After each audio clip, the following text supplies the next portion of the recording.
ایک لڑکا فیل ہو گیا، ہیڈ ماسٹر کے پاس قصہ چلا گیا، اس نے کہا جی میں نے پیپر بڑا اچھا لکھا ہے، ماں صاحب نے مجھے فیل کر دیا۔ ماسٹر صاحب کو بلا لیا، ماسٹر صاحب ان کو بلا لیا،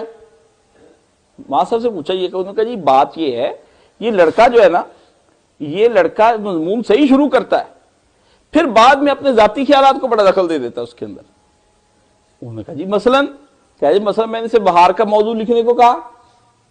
لکھتا ہے بہار ایک موسم ہے جو اس موسم کے بعد آتا ہے، اس میں پھول کھلتے ہیں، پتیاں کھلتی، یہ ہوتا ہے وہ ہوتا ہے، بڑا ٹھیک ٹھاک ہر طرف سبزہ ہو جاتا ہے،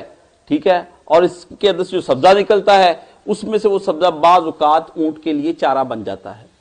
اور اونٹ ایک ایسا جانور ہے جس کے اوپر بدو سفر کرتے ہیں، ریت کے اندر یہ چلتا ہے، جہاز کی طرح کام کرتا ہے، آنکھوں کے پپوٹے بند کر لیتا ہے، اللہ نے اس کے پاؤں ایسے بنائے ہیں ویسے بنائے ہیں۔ اچھا، استاد نے کہا تو یہ تو ڈسکس تو ہوگا نا جب اس طرح کا۔ انہوں نے کہا جی نہیں،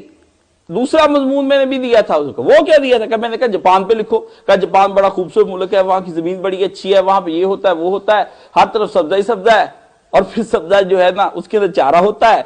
چارہ جو ہوتا ہے وہ اونٹ کھاتا ہے، اونٹ ایک بدوؤں کا جانور ہے، اور بدو جو ہے اس کو لے کر پھرتے ہیں، وہ عرب کا جہاز ہے، وہ آنکھیں بند کر لیتا ہے پپوٹے، جب آندھی چلتی ہے اور چلتا ہی جاتا ہے۔ بڑا بے شرم ہے بھائی۔ نہیں، انہوں نے کہا نہیں ایسا نہیں کر سکتا، آپ کچھ اور۔ انہوں نے کہا نہیں جی میں آپ کو بتاتا ہوں، میں نے اسے کہا کوئی اور بات بتاؤ۔ اسے پھر لکھا، کہا جی میں نے اسے کہا کمپیوٹر پہ مضمون لکھو۔ لکھتا ہے کمپیوٹر ایک بڑی زبردست ایجاد ہے، انسان نے بنایا، بڑی محنت سے بنایا، سالوں اس پر کام کیا، تب جا کر انسان کے ہاتھ میں آیا، پوری دنیا کے اندر مشینری اس نے کر لی، ٹھیک ہے نا، لیکن یہ بدوؤں کے کام نہیں آ سکا، کیونکہ بدو کے پاس اونٹ ہے اور اونٹ کی آنکھیں ایسی ہیں۔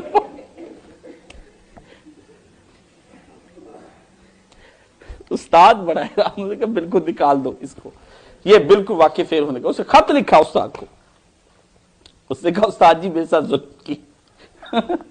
میرے ساتھ ظلم کیا، اور ظلم کی یہ انتہا ہے کہ یہ ظلم تو عربوں نے بھی کبھی نہیں کیا۔ جس کے پاس اونٹ ہے، آپ ذرا سوچیں، یعنی بات کوئی شروع کرنی